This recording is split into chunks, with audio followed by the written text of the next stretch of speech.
Hey everyone, welcome back. Today we are opening up a brilliantly dark, completely chaotic universe. We're looking at Rina Kent's God of Ruin, and let me tell you, this is an absolute masterclass in psychological tension. I'm super excited to guide you through this explainer because the character dynamics we're about to unpack, they are nothing short of explosive. It's like a giant puzzle of a deeply, deeply unconventional relationship. So let's jump right in.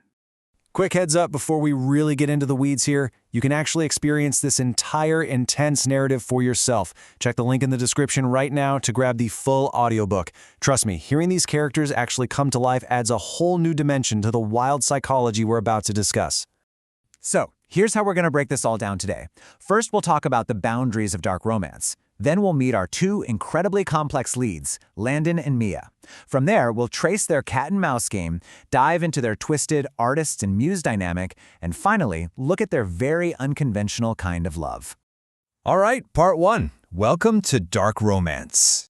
So, God of Ruin is the fourth book in Rina Kent's Legacy of God series. And right off the bat, we got to establish that this is firmly rooted in the dark romance genre, meaning it is strictly for adult audiences. As an explainer of this source material, I have to point out that we are dealing with morally gray, actually scratch that, sometimes pitch black characters. We're talking extreme fetishes and psychological themes that really push the limits.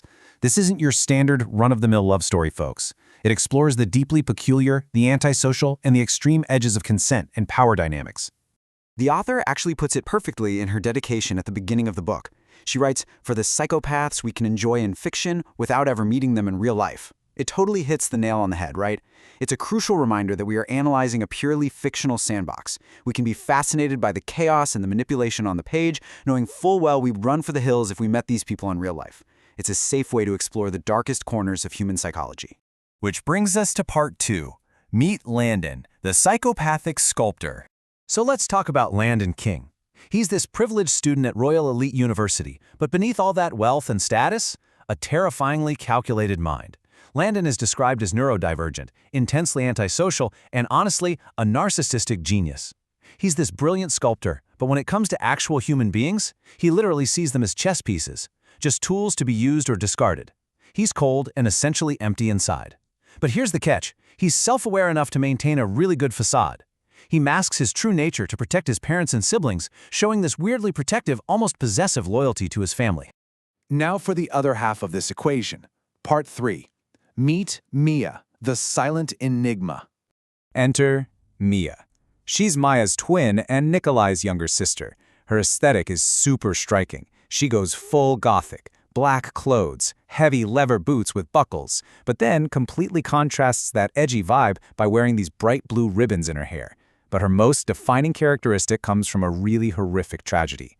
When Mia was just 8 years old, she was kidnapped and abused for 3 days. The trauma was so profound that it triggered psychological mutism. Physically, her vocal cords work just fine, but psychologically, she cannot speak. She relies entirely on sign language to communicate with her tight inner circle. When you put these two right next to each other, you can instantly feel the friction. On one hand, you have Landon, the cold, calculating, empty genius pulling everyone's strings. On the other hand, Mia, the silent, traumatized survivor who has built massive walls to keep the world out.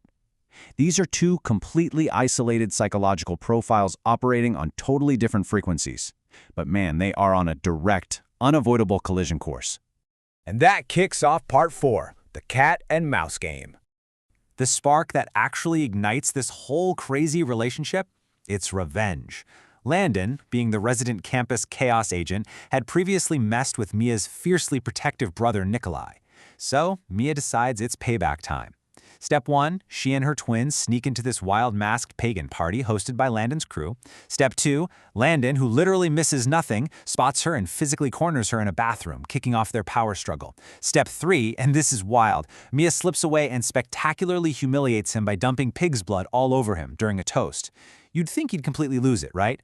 But step 4, instead of erupting, Landon just calmly looks at her and signals, "I'm watching you. Game on." Things escalate fast in part 5, the artist and the muse. How does this jump from a revenge prank to a full-blown dark obsession? It all hinges on a single intense scene in the dark. Because of her childhood trauma, Mia is absolutely terrified of the darkness, so when the lights suddenly cut out while Landon has her cornered again, her trauma response takes over. She completely freezes, locking up exactly like a statue. Now Landon has been dealing with this brutal artist's block, but when he touches her face in this frozen state, boom! To his narcissistic mind, she is the ultimate, unmoving subject. His inspiration violently returns. He's found his living muse. This realization shifts their entire dynamic. He basically claims her, moving her out to this abandoned house he uses as a secret studio. It's such a bizarre setup. He's obsessively sketching her and working with clay, totally fixated on her form, while Mia actually finds solace in bringing an overgrown garden on the property back to life. In this little bubble, they start exploring some really extreme boundaries, diving deep into BDSM and heavy fetishes. But here's the crazy part. Despite how incredibly dark all of this is where a mutual awakening happens. Mia realizes that being the absolute center of this psychopath's obsessive focus actually makes her feel more alive than she has in years. Now, obviously, they aren't living in a vacuum. The outside world is constantly trying to smash the glass of their twisted little snow globe. Mia's brother, Nikolai, is fiercely overprotective and carries a very justifiable rage toward Landon. Plus, you've got all these messy family rivalries going on, especially between Nikolai and Landon's brother. It's like a pressure cooker, constantly threatening to blow them apart and keeping the tension turned up to an 11 throughout the whole story. Which brings us to the resolution in Part 6, an unconventional kind of love. As things get deeper, Landon actually uses that scary genius intellect of his for something other than manipulation. He completely zeroes in on Mia and actually unravels the deep-seated mystery behind her childhood trauma and the root of her mutism. And in doing that, he makes a massive breakthrough of his own. This cold, empty, calculated chess player realizes that his immense inner void can actually be filled, but literally only by her. And it all boils down to this one incredible quote. Landon tells her, "I will never be a neurotypical person, but I make you a promise. I will always consider your perspective before mine." You guys, coming from a totally narcissistic psychopath whose defining trait is profound selfishness, that is the ultimate concession. It's totally unconventional, it's intense, but it is a uniquely tailored declaration of devotion that perfectly fits the psychological profile Rina Kent built for him. Man, what a wild breakdown of two incredibly layered minds. Before we wrap up this explainer, seriously do yourself a favor and check out the audiobook link down in the description. If you want to feel the full weight of Landon and Mia's intense cat and mouse game, hearing the voice actors bring it to life is an absolute game changer for sure. So, we're left with this lingering question to ponder. When we unpack these extreme fictional dynamics, we kind of have to ask ourselves, where exactly is the line between the monsters we fear in real life and the ones we find ourselves completely captivated by in fiction? It's a super blurry psychological line, and honestly, that's what makes dark romance such a fascinating genre to dissect. Thank you so much for hanging out with me for this explainer. Keep asking questions, and I'll catch you on the next one.